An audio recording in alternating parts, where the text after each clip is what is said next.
Raphaël Pires, j'ai démarré la location courte durée avec une première agence immobilière fin 2022 qui était Golden Gestion.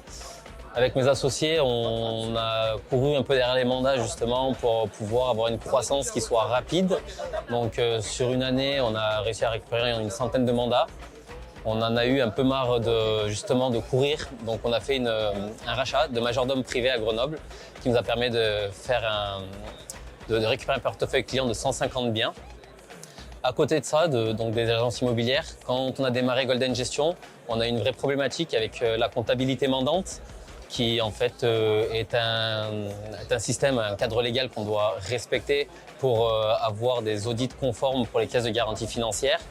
Et lorsqu'on s'est mis à chercher des logiciels de comptabilité mandante, on n'a pas trouvé de solution qui existait surtout de manière automatique. Donc ça veut dire que nous, tous les mois, on devait à peu près retraiter 600 réservations mensuelles sur Golden Gestion, ce qui nous demandait quand même beaucoup d'heures de travail. C'était un travail titanesque sur une partie d'agence. Et donc on a essayé de trouver des solutions qu'on n'a pas eues. Et j'ai décidé donc à un certain moment de venir développer donc ce logiciel de comptabilité mandante qui permet d'automatiser les flux comptables de manière simple, fluide et lisible. Ça veut dire qu'aujourd'hui, on se connecte au compte bancaire, on se connecte au channel manager, donc on en a plusieurs, entre Aventio, on a Smiley, on a Rental Ready, Bet24, Hostify, Guesty. Et donc on se connecte au channel manager du marché. On rapatrie donc en temps réel toutes les réservations.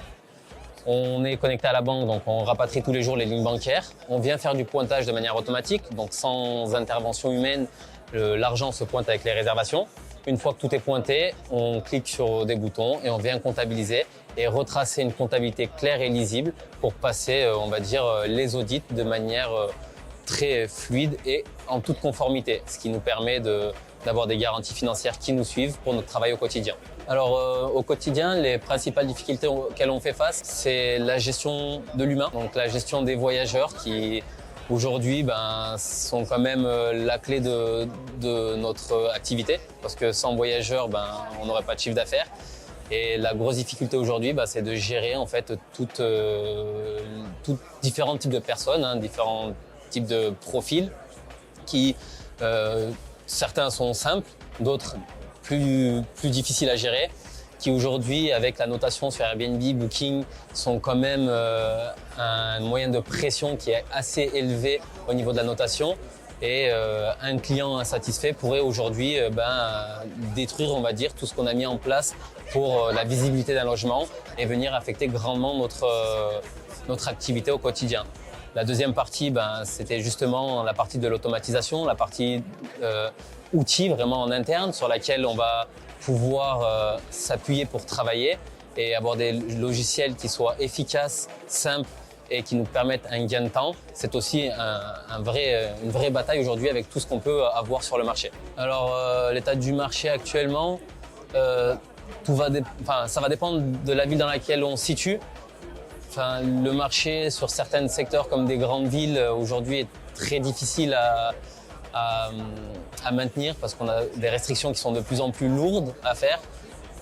Du coup, j'en suis conscient. Aujourd'hui, mon objectif de développement, c'est justement éviter de prendre énormément de mandats sur des centres-villes, dans des endroits où on sait qu'il y a certaines restrictions qui vont arriver, d'essayer d'aller voir les maires et de leur faire savoir qu'on est là s'ils ont besoin de parler avec nous, s'ils ont besoin de prendre des décisions, d'essayer de trouver des accords sur lesquels on peut continuer notre activité, parce qu'il faut savoir que dans notre activité, on fait quand même vivre des propriétaires, on fait vivre des agents d'entretien, on fait vivre des étudiants, des professeurs, des personnes qui aujourd'hui se déplacent dans les villes à moindre coût pour des courtes ou plus longs séjours, donc des courtes périodes ou plus longues périodes.